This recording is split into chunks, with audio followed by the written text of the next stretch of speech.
Hey everyone, Coach Willem here, and I'm excited to bring you the new and improved warm-up. So what we're going to begin with is some foam rolling. As soon as we're done with foam rolling, we're going to go into mobility work. As soon as we're done with mobility work, we're going to go into activation, which is going to be working the core itself in specific. We're going to begin with foam rolling the quads. We're going to do 20 seconds of rolling, and then we'll take 10 seconds to transition into the next area. So I'm keeping my hips up, I'm rolling slow and control, just going right above the knee, finding any tight spots that I can find. Now that time's coming up here, so I'm going to transition. So I'm going to go down, bring the roller in front of me, and then I'm going to move into rolling out the quads. 20 seconds of work, 10 seconds to transition to the other side. So I just want to keep my butt down and I'm just pushing my palms into the ground.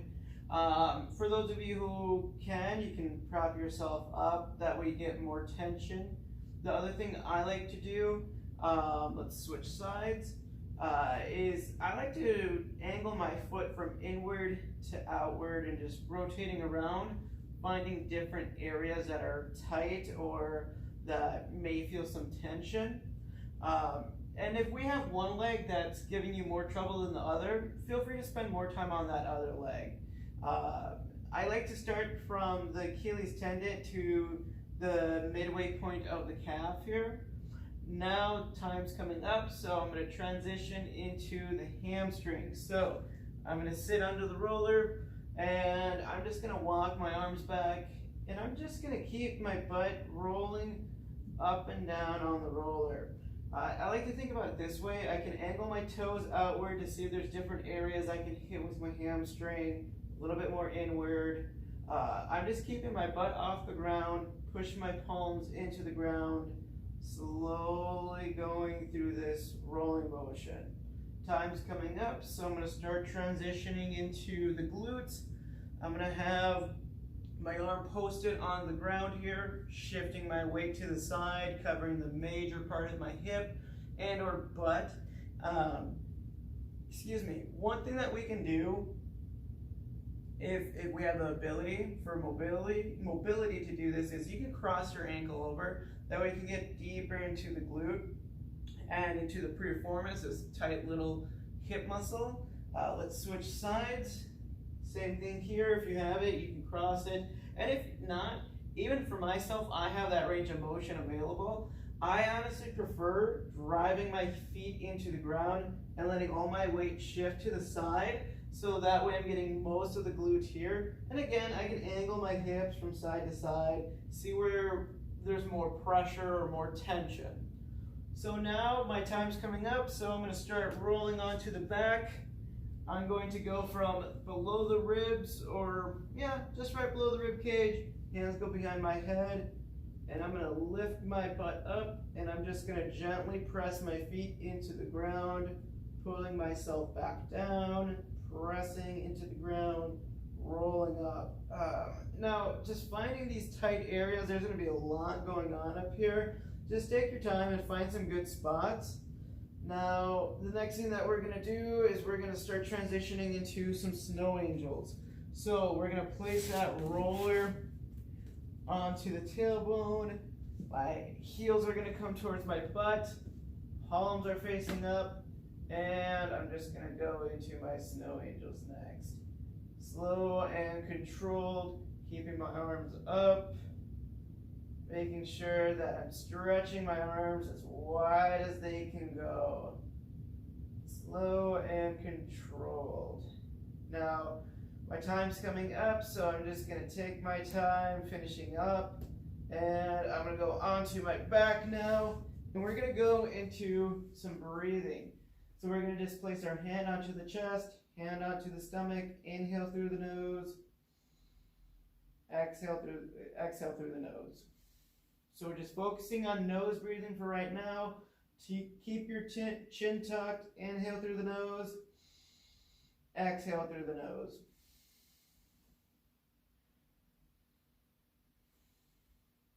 So I'm going to start getting us ready for the mobility portion now. So with the mobility, the first thing that we're going to begin with is a roll and a reach.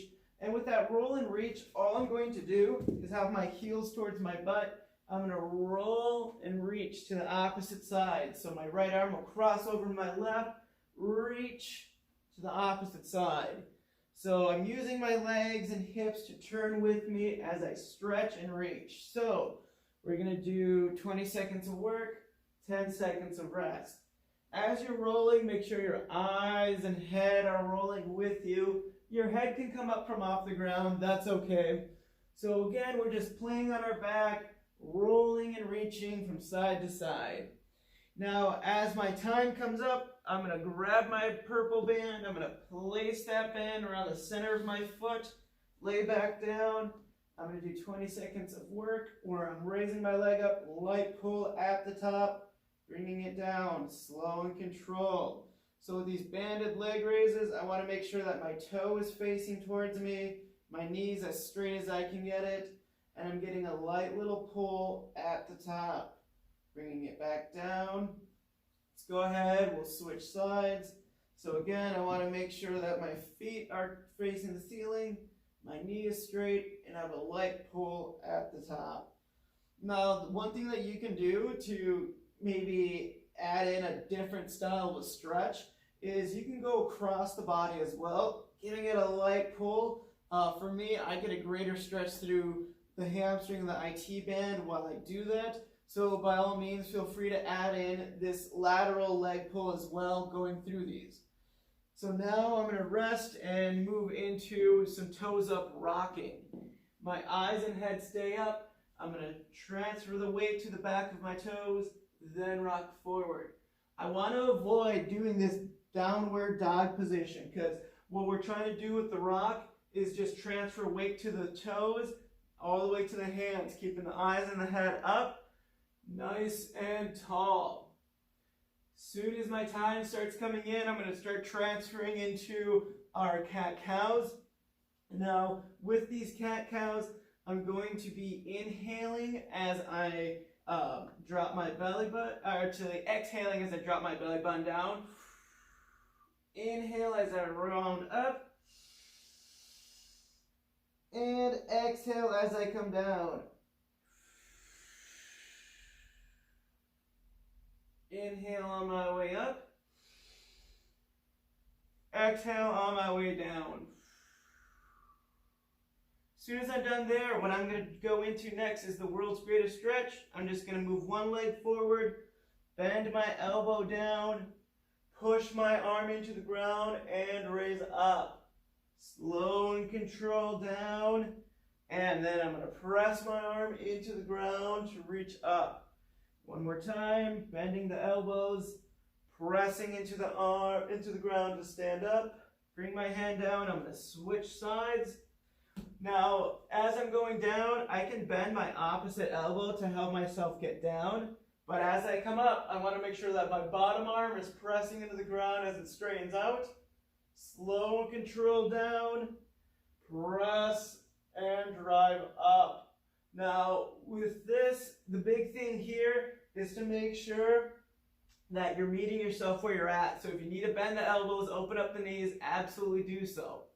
The last thing for mobility is going to be our ankle rocker. So we're just going to have our foot forward, and what we're going to do here is we're going to drive our weight forward, hold, 1, 2, rock it back, drive your foot into the ground, 1, 2, rock it back. Now the thing I'm looking for here is all the weight going onto the outside of your foot with your hip trying to get your knee outward. Let's switch sides.